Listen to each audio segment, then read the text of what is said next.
One of the most popular infotainment systems in gas-powered vehicles today is Apple CarPlay. Apple CarPlay was initially released in 2014 and was first released in a Ferrari FF. By 2018, most major automobile manufacturers had integrated Apple CarPlay into their latest model cars. Tesla is one of the few cars that do not use Apple CarPlay and have their own infotainment system. Today, I want to compare Apple CarPlay and Tesla's infotainment system to see where they stack up. I'm a major Apple person. I have an iPhone, a MacBook, and an iPad, so I am definitely partial to both brands of both Tesla and Apple. So hopefully today I can bring an unbiased view, especially as someone who has also used Apple CarPlay in the past. My previous car before the Tesla was actually integrating with Apple CarPlay, so I did used to use Apple CarPlay on a daily basis less than a year ago. I did upgrade to my Tesla in December of 2020, so now I've been using Tesla's infotainment system for a few months now. So let's get into how they compare. The first thing that strikes you as you see the Apple CarPlay screen is just how small it is. I don't think I realized how small it truly was until I was spoiled with my Tesla. But now that I'm used to a bigger screen, it's hard to go back to a small screen. With all the buttons and knobs, it also seems like it's from decades ago. An average screen size for a gas-powered vehicle is about 7.7 inches, while the Tesla Model 3 and Y screen is 15 inches. That's almost double the size. The resolution on the Tesla screen is way better as well. I was looking up on a few car manufacturers' websites to try to understand what the resolution of their screens are, and most of them don't even tell you, which I just think is crazy because all of us are very concerned about TVs and how big our TV and what's the resolution and picture on our TV. But for some reason, the screens in our cars are like a double standard, and we don't look at them like we look at TVs and have that same expectation.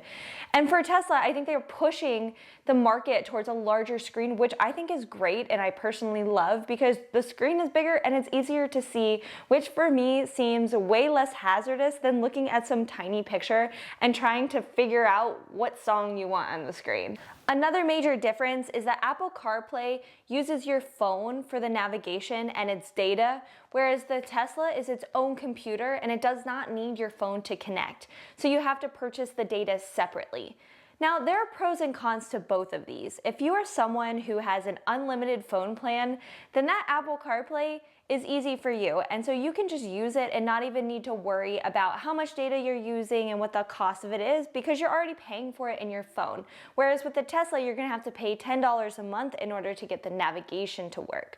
But if you're someone like me who's super cheap, who only pays for it per the gig, I pay $14 right now for 1 gig a month, and yeah, I mean, I'm pretty cheap. So in that regard, Tesla is actually better for me because then I just pay the $14 a month for my phone plus the $10 a month for Tesla premium connectivity, which is unlimited, for a total of $24 a month. Tesla has a standard data plan of $10 a month for unlimited data for your car, and this allows you to have live traffic visualization, satellite view maps, video streaming, karaoke, music streaming, and internet browsing.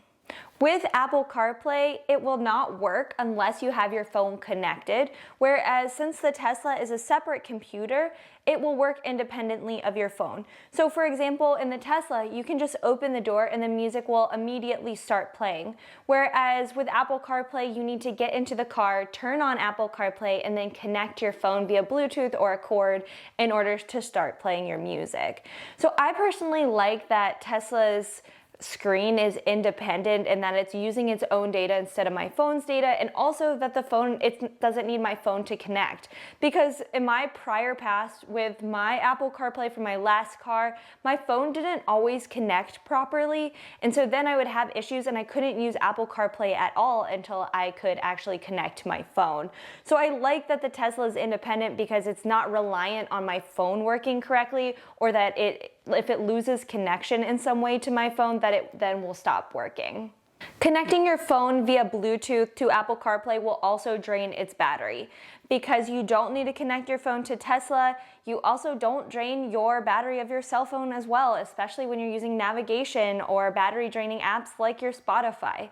So that is one major difference. I mean, you can say, yes, you can plug in your phone directly into the car for Apple CarPlay and then it will charge and also connect. Yes, you can. You just have a cord involved at that point. And for Tesla, if you do connect via Bluetooth, you can just stick your phone on the wireless charging pad if you do need to charge it.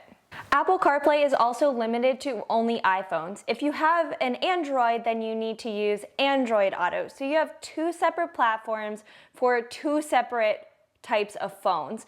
And with Tesla, you can connect any phone that can connect to Bluetooth to your Tesla infotainment system. I really like how inclusive the Tesla screen is, because then you're focusing on making that one platform better instead of creating a million platforms for a million different phone brands. I think it really pigeonholes Apple into only allowing Apple phones, and I understand why they do it, but I also like the idea of allowing any type of phone in order to connect to that platform. So I do really like how Tesla does allow you to do that. Now let's talk about navigation. Apple CarPlay can use Google Maps, but also other navigation apps from the App Store like Waze. Tesla only uses Google Maps and cannot use any other navigation app. So if you're someone who likes a particular navigation app, the only infotainment choice here is Apple CarPlay. I think Apple CarPlay wins here in versatility. I really like how Apple CarPlay is more of a platform and how they're allowing other apps then to come onto their platform and be the experts in their field. That's something that I wish Tesla would eventually do, and I think it's going to pigeonhole Tesla in the future to try to be everything for everyone. So I hope that they do start introducing more apps on the Tesla infotainment system, and I really do think that Apple CarPlay at this point is beating them in that realm. Now let's talk about what most of you will think might be the most important feature, which is listening to music.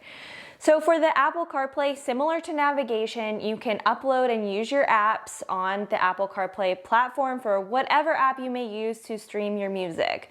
So this can include Apple Music or even Spotify. Whereas for Tesla, you can only really use the app Spotify in order to play your music.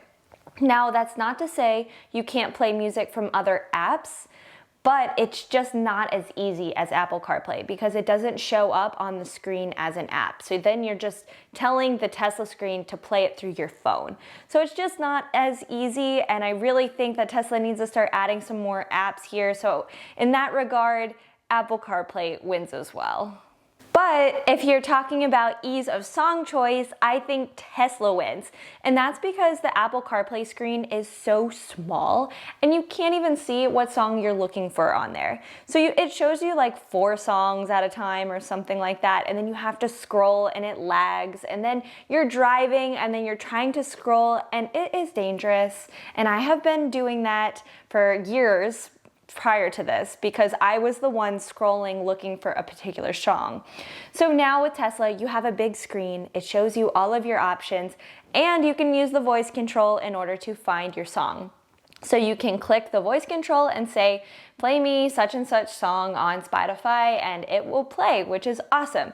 So if you are a user of Spotify, Tesla is hands down the better music option here, and I've really enjoyed it on the Tesla just because it made my life so much easier in terms of choosing my playlist, picking a song, finding a song, and it's way less dangerous because the screen is so much bigger, the screen doesn't lag, and it's just easy, especially if you're on autopilot too, because the car is kind of already set in its lane and you don't really need to worry about accidentally veering out of your lane while looking at the screen. I'm personally happy that Tesla decided to make their own infotainment system. I feel like Apple CarPlay almost had a monopoly of the entire industry when it came to infotainment systems, and they just got comfortable. They didn't innovate as much as they could, and the technology has been growing so slowly, and there hasn't been anything new and interesting. So I really like that Tesla's kind of giving them a run for their money and making them a little bit more uncomfortable. Now, out of the two, hands down, my favorite is definitely Tesla's. They both have pros and cons, and depending on how you use your infotainment system, one might be a better fit for you than the other. They both get the job done, and there's nothing really blatant about either one that someone is going to necessarily hate. But for the Tesla, I love the large screen. I love large TVs. So any screen that can be bigger is just going to be better. It's going to be easier to use. And also just the quality of the screen is seriously not even comparable. So I love how big it is, and I also love the ease of song choice. Now this one for me is really big because every time I get in the car, I want to listen to my favorite songs. And so this just really gives me the ability to change it, especially when I'm on a long road trip and I need to pick something different. So Tesla's is definitely my favorite, but I am really glad that Tesla and Apple CarPlay now can compete with each other so that they can keep making each other better. Let me know in the comments below which infotainment system, Apple CarPlay or Tesla's, you prefer and why. Also, if you found this video helpful, please give me a like down below. That really helps out my channel. But thank you guys so much for watching, and I will see you in my next video.